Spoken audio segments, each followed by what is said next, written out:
nós, independente de qualquer coisa, continuamos na mesma toada, na mesma batuta, tentando trabalhar com mares revoltos, com mares calmos, sempre com otimismo, foco e persistência. Tem sido essa a nossa marca, a nossa visão. Nós não nos desviamos um minuto do que nós dissemos que iríamos fazer ou tentarmos fazer durante a nossa gestão nesses 2 anos aqui à frente da presidência da Câmara dos Deputados. Câmara dos Deputados que tem, eu não me canso de dizer, um colegiado reformador, uns líderes comprometidos, os interesses republicanos à flor da pele, focados em realmente contribuir para que o Brasil saia desse momento de pandemia, que esse sim é um momento crítico, não é? Que abalou a economia mundial, que talvez tenha sido a maior marca de crise desde 29 no mundo, e que o Brasil, como sempre, deu e dá sinais de muita força, inclusive competindo com economias de primeiro mundo que tiveram e estão tendo muito mais dificuldade, inclusive na sua gestão pandêmica, já visto aí o que está acontecendo hoje nos Estados Unidos, por questões absolutamente de cultura. Uma grande parte da população americana rejeita a vacina. Ontem, as mortes na Flórida estavam batendo quase as mortes do Brasil todo na atualidade. Dia a dia, né? Foram 370 no Brasil, só na Flórida ontem foram mais de 200. E o recrudescimento deste vírus é a prova mais clara de que ninguém tinha e nem tem a receita pronta para tratar desta pandemia. Nós temos que persistir, insistir em tecnologias, em teses, em práticas permanentes de combate à pandemia. Esse sempre foi o nosso foco no ano de 19, no ano de 20, no ano de 21, né? E, principalmente, com todos os acenos e ajustes que o Congresso fez em 20 e que o Congresso está fazendo em 21, talvez uma reflexão qual foi o momento, qual será a perspectiva e quando nós demos o mínimo sinal de estabelecermos o rompimento da responsabilidade fiscal. Não houve e não haverá. Então, a gente entende que o mercado vive de projeções, de especulações, de teses, mas muitas vezes é muito importante que o mercado financeiro, as perspectivas de Brasil para frente estejam mais conectadas com a realidade do que aconteceu e do que acontece, não com as possibilidades do que pode acontecer.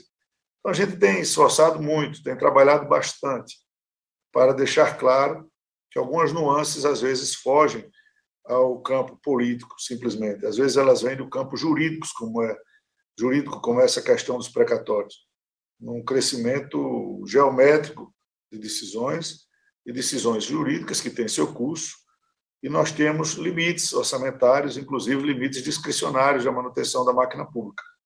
E nós temos que tratar com franqueza, sem especulação, esse assunto, para deixar claro que, no que depender do Congresso Nacional, não tenho dúvida do presidente Rodrigo Pacheco, da nossa gestão, à frente da Câmara, dos nossos líderes, nós não vamos praticar irresponsabilidade fiscal. Portanto, essas agruras momentâneas de aumento de juros futuros, especulação de dólar, elas deveriam estar mais contidas, porque o embate político, propositalmente, foi antecipado. Isso faz parte do jogo político. A oposição antecipou o debate de 22, o governo se defende nas suas pautas do debate de 22, e isso é da política, mas na prática, nas votações, nas matérias que são levadas à discussão, com mais ou menos dificuldades, o Congresso não deu sequer uma vírgula de possibilidade que desse a entender que nós iríamos romper o teto de gastos, pelo contrário.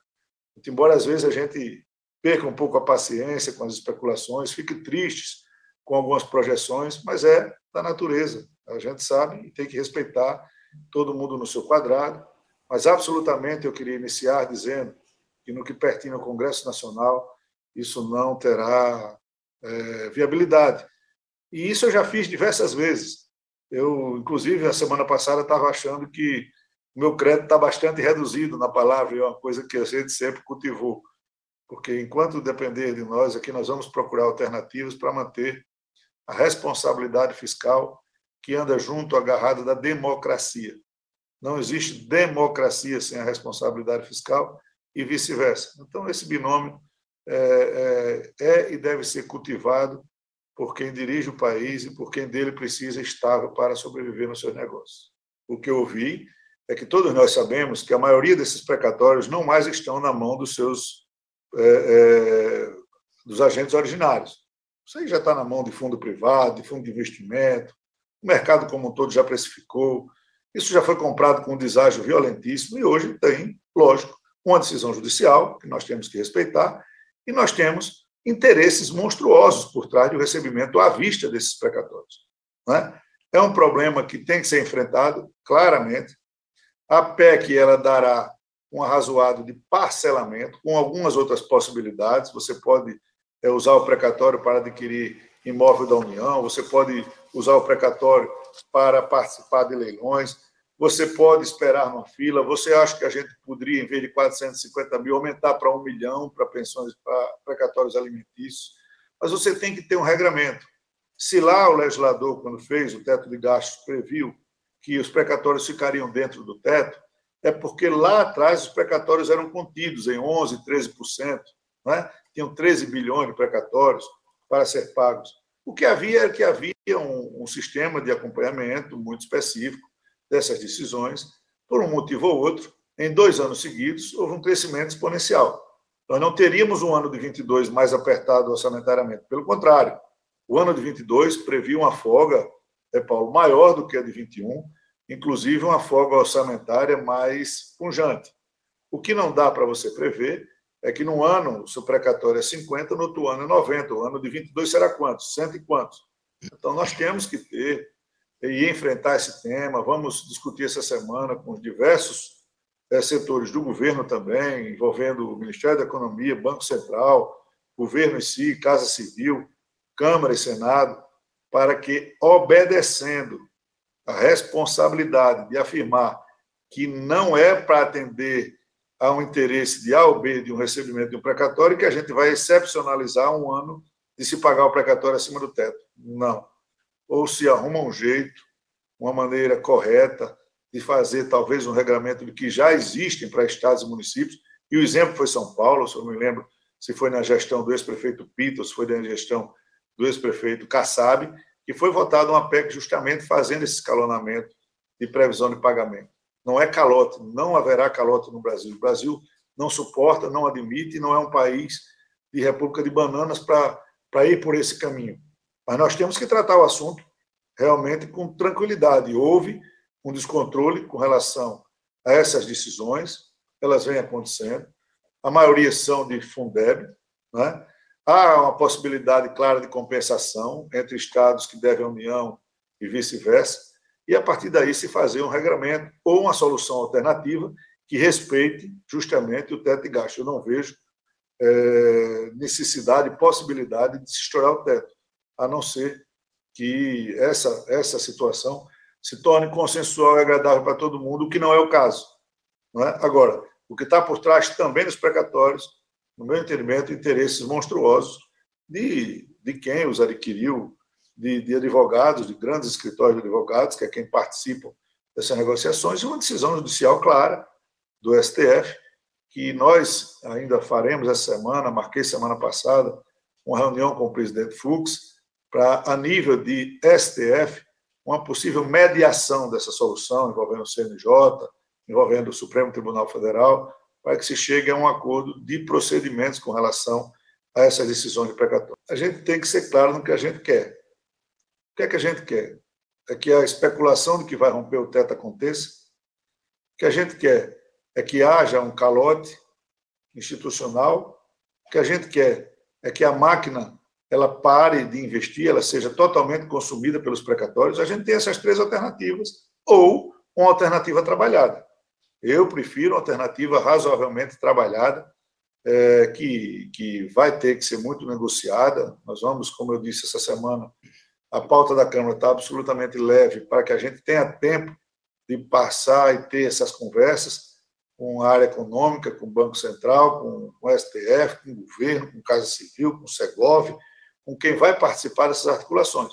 Agora, eu não entendo que nenhuma das três alternativas seja mais viável. Então, há resistências no Congresso. De quem? Essas resistências têm que ser aclaradas. Quem é que está falando contra? Quem é que quer romper o teto? Quem é que quer defender o calote? Ou quem é que quer não encontrar uma alternativa? Não é? Então, é muito fácil a gente ficar tratando de coisas em hipóteses, Júlio. Eu não trato em hipótese. Nós temos um problema real, que é um problema para 22. O orçamento precisa ser entregue, em tese, até o dia 31. Lógico que podemos alterá-lo, podemos modificá-lo.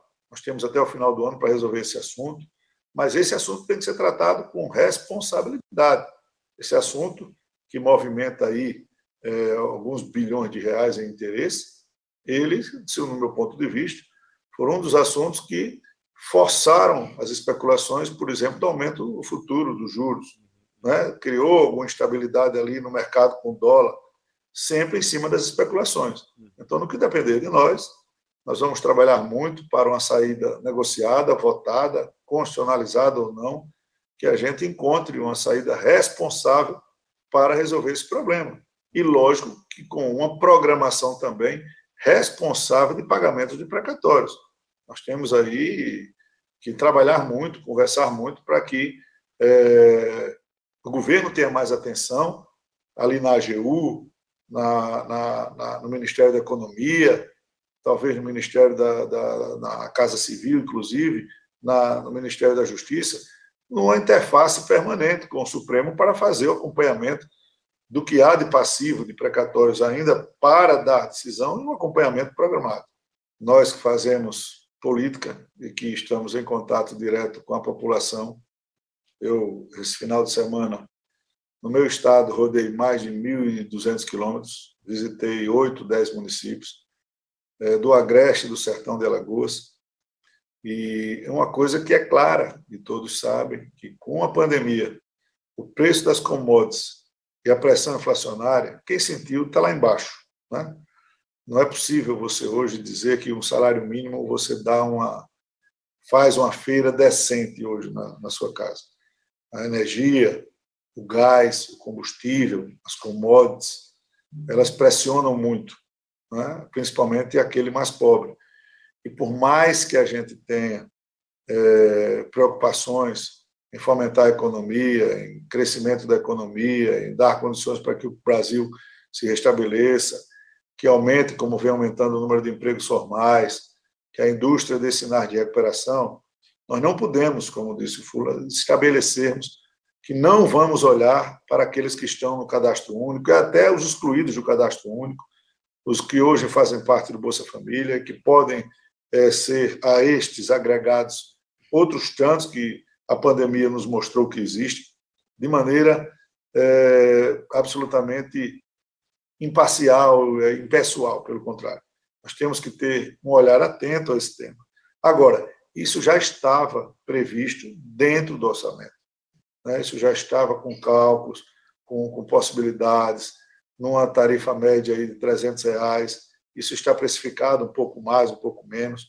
Não há possibilidade disso, por mais que isso seja importante, e a gente vem lutando para isso, para que demonstre claramente que até esse assunto, que é o mais sensível para a classe política, principalmente para mim, que sou um político do Nordeste, que vejo as dificuldades que o Brasil enfrenta, e muito mais em regiões desiguais, como é o Norte, como é o Nordeste. Então, nesses casos, é por aí que se deve tirar uma linha reta desse assunto. Isso estava dentro do teto. Isso está dentro do teto.